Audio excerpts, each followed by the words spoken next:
High, I am সঞ্জানসী আর আমার বাগানে আর আমার চ্যানেলে তোমাদের সবাইকে জানাই স্বাগত। আজকে আমার ভিডিওর টপিক ডায়ান্থাস গাছের ডিসেম্বর মাসের পরিচর্যা। তো চলো সময় নষ্ট না করে বলে দেওয়া যায় কী কী পরিচর্যা আজকের ভিডিওতে রয়েছে। তো প্রথমত বলি, এই গাছ কিন্তু একটি ঘাস জাতীয় ফুলের গাছ। এই গাছ কিন্তু গরমকালে বেঁচে থাকে, কিন্তু কয়েকটি পরিচর্যা করতে হয়। শীতকালে যদি তোমরা ভালো করে পরিচর্যা করো, এই গাছে কিন্তু তোমরা প্রচুর পরিমাণে ফুল পাবে। তো চলো তোমাদের বলে দেওয়া যাক টিপস নাম্বার 1। টিপস নাম্বার 1-এ রয়েছে এখন তোমরা গাছকে কোথায় রাখবে। এই সময় গাছকে কিন্তু ভরপুর মাত্রায় রোদ দিতে হবে। এই গাছে যদি তোমরা না ভালো করে রোদ দাও, গাছে কিন্তু ভালো গ্রোথ আসবে না।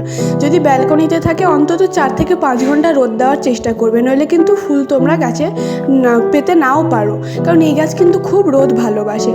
তো তারপর বলি, এই গাছের মাটি কিন্তু সবসময় খুশিয়ে দিতে হবে। গাছের মাটি যেদিন করে তোমরা খাবার প্রয়োগ করবে, সেদিন করে চেষ্টা করবে একটু খুশিয়ে দেওয়ার। খুশিয়ে দিলে মাটির ভেতরে খাবারটা ভালো করে গাছ গ্রহণ করতে পারবে এবং গাছে কিন্তু নানাবিধ সমস্যা দেখা দেবে না।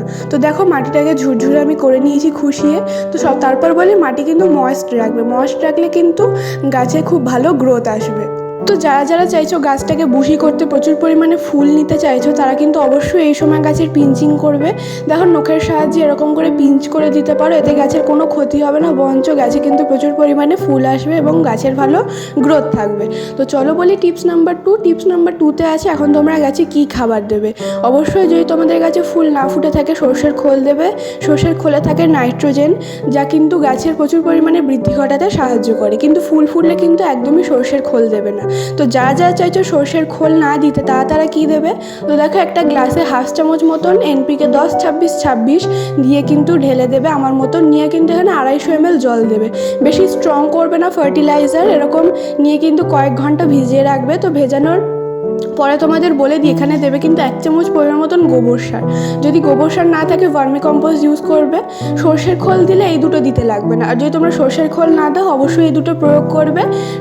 মাসে 2 বার করে প্রয়োগ করলেই কিন্তু যথেষ্ট। দেখো, 1 ঘন্টা পরে ভালো করে NPK 10-26-26 পিঙ্ক বলসগুলো কিন্তু ভালো করে গুলে গেছে।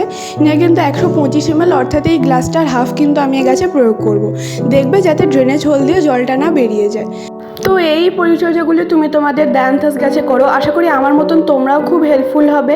চ্যানেলে নতুন হলে অবশ্যই একটা সাবস্ক্রাইব করে দিও। আমার চ্যানেলটা কিন্তু নতুন বাগানীদের জন্য, আশা করি সবার জন্যই খুব হেল্পফুল হবে।